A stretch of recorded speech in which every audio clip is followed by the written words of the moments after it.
Assalamu alaikum dear students. Our today topic is mixture.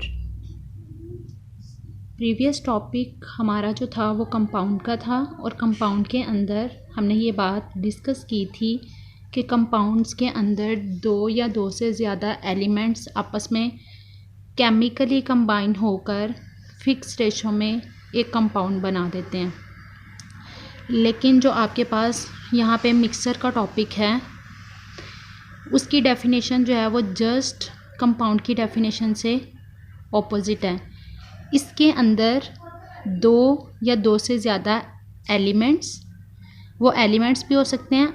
अगर आप लोगों को याद हो तो हम elements pure form of the substance कहते थे जिसकी अपनी प्रॉपर्टीज़ होती थी, या फिर कंपाउंड हम कहते हैं जब दो या दो से ज़्यादा एलिमेंट्स आपस में कंबाइन होते हैं तो उसको हम कंपाउंड कहते हैं। अब मिक्सचर की डेफिनेशन के अंदर कोई से दो एलिमेंट्स भी आपस में कंबाइन हो सकते हैं। अगर वो एलिमेंट्स नहीं हैं तो कोई से दो कंपाउंड भी आपस में कंबाइन हो सकते हैं। लेकिन जब वो दो एलिमेंट्स या दो कंपाउंड्स आपस में कंबाइन होंगे तो वो केमिकली कंबाइन नहीं होंगे बल्कि वो फिज़िकली कंबाइन होंगे।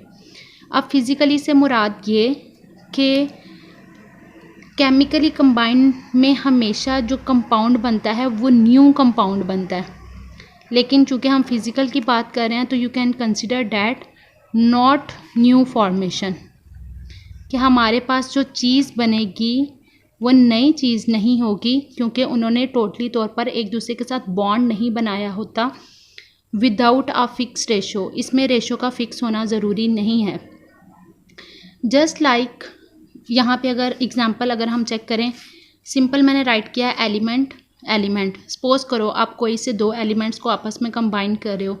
फॉर एग्जांपल मैं यहाँ पे राइट करूँ Fe हम आयरन यानी कि लोहे को कहते हैं, और सल्फ़र कोई सा एलिमेंट जो है वो लिया जा सकता है। आयरन और सल्फ़र आपस में अगर मिक्स हो जाएं तो वो एक मिक्सर बना देंगे। लेकिन आयरन की अपनी प्रॉपर्टीज़ हैं, ओन प्रॉपर्टीज़, सल्फ़र की भी अपनी प्रॉपर्टीज़ हैं। लेकिन जब ये दोनों आपस में मिक्स हो जाएंगे, क्योंकि इन्होंने कोई नई चीज़ तो बनानी नहीं है, इन्होंने जो मिक्सर बनाया होगा उसकी वही प्रॉपर्टीज़ होंगी जो इन दोनों की इंडिविजुअल प्रॉपर्टीज़ मौजूद थी। रिटेन देयर प्रॉपर्टीज़, इसमें प्रॉपर्टीज़ चेंज नहीं होती। लेकिन इन अदर केस कंपाउंड्स के अंदर हमने देखा था कि प्रॉपर्टीज़ जो हैं वो चेंज हो जाती हैं। For example other one example अगर आप डेली लाइफ के अंदर देखो, सबसे पहली बात हम ये देख लेते हैं। ये मैंने सैंड का फार्मूला लिखा है SiO2 सिलिकॉन 2 डाइऑक्साइड। ये सिलिकॉन डाइऑक्साइड है। मैं इसको कंपाउंड इसलिए कह रही हूँ क्योंकि कंपाउंड की डेफिनेशन हमने पढ़ी है कि उसमें दो या दो से ज़्यादा एलिमेंट्स मौजूद होंगे। अब सिलिकॉन एक, ये वाला एक, और ऑक्सीजन के दो एलिमेंट्स हैं, तीन एलिमेंट्स आपस में कंबाइन होकर उसने एक कंपाउंड बना दिया है। तो सैंड जो है ये आपके पास एक कंपाउंड है। सेकंड चीज़ साल्ट, नमक का फार्मूला होता है NaCl। एक ये एलिमेंट है सोडियम और एक ये एलिमेंट है क्लोरीन। अब अगर एक बर्तन लिया जाए या आप कंटेनर लो, उसके अंदर नॉर्मली कुछ क्वांटिटी के अंदर रेत को ऐड कर दिया जाए, सैंड को, और सेकंड चीज़ उसमें थोड़ा सा नमक डाल दें तो क्या होगा? क्या ये सैंड और साल्ट मिलकर कोई नई चीज़ बनाते हैं? नहीं। कंटेनर के अंदर हमें सैंड के पार्टिकल्स भी नज़र आ रहे होते हैं और साल्ट के पार्टिकल्स भी नज़र आ रहे होते हैं। वो बिल्कुल वैसे ही जैसे जस्ट चीज़ों को मिक्स कर दिया गया, और मिक्स करने पर कुछ भी नई चीज़ नहीं बनी बल्कि वो ऐसा जो उसके पार्टिकल जो हैं वो कंटेनर के अंदर मौजूद रहते हैं, वो मिक्स होकर मिक्सचर तो बना देते हैं। उसकी प्रॉपर्टीज़, सैंड के जो पार्टिकल उसके अंदर मौजूद हैं सैंड की वही प्रॉपर्टीज़ रहती हैं, और साल्ट की जो प्रॉपर्टीज़ होती हैं वो वही रहती हैं, वो कोई नई चीज़ नहीं बनाते। तो इसीलिए कहा गया कि आप जितनी मर्ज़ी क्वांटिटी के अंदर चाहे सैंड को ज़्यादा कर दो, अगर सैंड को ज़्यादा नहीं करते साल्ट की क्वांटिटी को ज़्यादा कर दें तो हम जितनी मर्ज़ी क्वांटिटी के अंदर सैंड और साल्ट को अपनी मर्ज़ी से मिक्स कर सकते हैं, इससे फ़र्क नहीं पड़ता। तो इसीलिए डेफिनेशन के अंदर ये बात कही गई कि विदाउट आ फिक्स रेशो, इतना नहीं है, फिक्स नहीं है कि सैंड को इतना ऐड करना है, साल्ट को कम ऐड करना है, जितनी मर्ज़ी क्वांटिटी के अंदर उसको ऐड किया जा सकता है। अब जो मिक्सचर्स हैं, मिक्सचर की डेफिनेशन के अंदर हमने ये बात पढ़ी कि वो मिक्स्ड होते हैं, लेकिन वो फिज़िकली मिक्स होते हैं, वो केमिकली फिक्स नहीं होते। अब जो चीज़ फिज़िकली मिक्स है उसको फिज़िकली मेथड के ज़रिए ही सेपरेट किया जा सकता है। अगर केमिकली मिक्स होगी तो हम केमिकली तरीके से उसको अलहदा करेंगे, अगर वो फिज़िकली कंबाइन है तो उसको हम फिज़िकली तरीके से सेपरेट करेंगे। यहाँ पे आप लोगों ने ये बात याद रखनी है, अगर कोई मिक्सर है, मिक्सर कंबाइंड फिज़िकली, क्योंकि वो फिज़िकली कंबाइन होते हैं, so they can separated by physical method. आप उसको किसी फ़िज़िकल मेथड के ज़रिए ही सेपरेट कर सकते हो। अब फिज़िकल मेथड्स कौन कौन से हैं? डिस्टिलेशन। डिस्टिलेशन के अंदर हम नॉर्मली वाटर के वेपर्स बना के इसको सेपरेट करते हैं। फिल्ट्रेशन में हम फिल्टर पेपर के ज़रिए पार्टिकल को सेपरेट करते हैं। एवेपोरेशन में भी पार्टिकल भाप के ज़रिए ही सेपरेट करते हैं। यहाँ पे अगर हम एक एग्जांपल देख लें कि फ़िज़िकली तरीके से क्या मुराद, हम उसको किस तरह सेपरेट कर सकते हैं। फॉर एग्ज़ाम्पल हम लोगों ने ऊपर एलिमेंट की एग्ज़ाम्पल देखी थी, आयरन। अब ये जो आयरन है, हम आयरन लोहे को कहते हैं, सल्फ़र, इन दोनों पार्टिकल्स को इकट्ठा कर दिया गया, ये एलिमेंट है।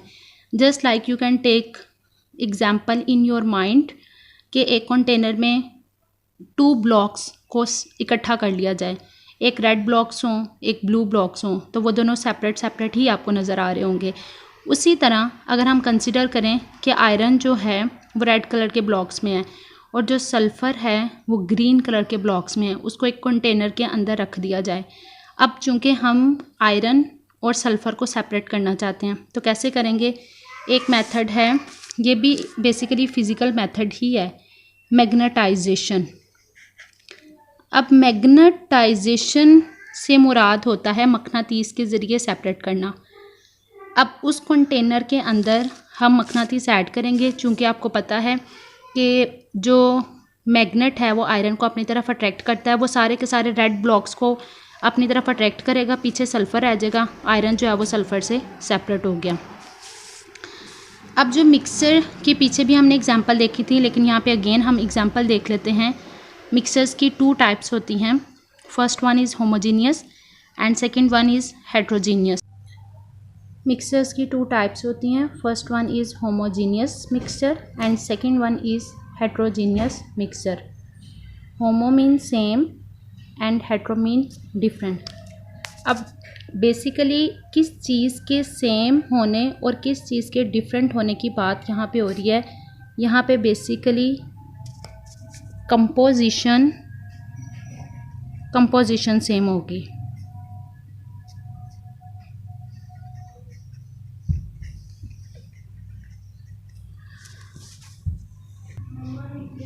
कंपोजिशन सेम होने से मुराद ये कि अगर उस मिक्सर के अंदर 2 या 2 से ज़्यादा चीज़ें भी मौजूद हैं, लेकिन हम उसमें बेसिकली आइडेंटिफिकेशन नहीं कर पाते, कंपोजिशन जो है वो एक जैसी नज़र आ रही होती है, उस चीज़ के पार्टिकल्स या एलिमेंट्स के दरमियान हम आइडेंटिफिकेशन नहीं कर पाते, इसलिए हम उसको होमोजीनियस मिक्सचर कहते हैं। For example air. अब एयर, हमें ये चीज़ तो पता है कि एयर के अंदर डिफरेंट गैसेस जो हैं वो मौजूद होती हैं। अब वो गैसेस जो हैं वो एक तरह की नहीं होती, नॉर्मली उसमें नाइट्रोजन है, ऑक्सीजन है, आर्गॉन है, या कार्बन डाइऑक्साइड गैस है, या सल्फ़र डाइऑक्साइड गैस है। तो डिफरेंट गैसेस जो हैं वो एयर के अंदर मौजूद होती हैं, लेकिन वो नॉर्मली हमें गैस की फॉर्म के अंदर ही नज़र आ रहा होता है। हमें ये पता नहीं चलता कि कौन सी नाइट्रोजन है, कौन सी ऑक्सीजन है, कौन सी आर्गॉन है, इसलिए हम ये कह देते हैं कि ये होमोजीनियस मिक्सचर है। Second one is gasoline. Gasoline को हम पेट्रोल भी कहते हैं। तो गैसोलीन, अगर पेट्रोल को देखा जाए तो वो सिर्फ हमें लिक्विड नज़र आ रहा होता है, लेकिन उस लिक्विड के अंदर डिफरेंट ऑर्गेनिक कंपाउंड्स मौजूद होते हैं लेकिन ऑर्गेनिक कंपाउंड्स को हम आइडेंटिफाई नहीं कर पाते, इसलिए हम उसको कहते हैं it is homogeneous mixture. And second one is heterogeneous mixture. Heterogeneous mixture, उसमें कंपोजिशन हमें थोड़ी सी नज़र आ रही होगी कि पार्टिकल कौन कौन से हैं, जैसे कि सॉइल। अब इस सॉइल के अंदर जो मिट्टी होती है उसके अंदर क्ले नॉर्मली मिट्टी को कहते हैं, उसमें क्ले भी होती है, वाटर भी होते हैं, वेपर्स भी होते हैं, सैंड भी होती है। तो कुछ कुछ पार्टिकल्स के साइज़ में या उनकी शेप में उनको डिफ्रेंशिएट किया जाता है, इसलिए हम उसको हेट्रोजीनियस मिक्सचर कहते हैं। जस्ट लाइक रॉक, उसमें भी डिफरेंट एलिमेंट्स जो हैं वो मौजूद होते हैं, सिलिकॉन, सैंड, पार्टिकल्स वगैरह, तो उसको भी सेपरेट किया जाता है और इसलिए इसको हम हेट्रोजीनियस मिक्सचर कहते हैं।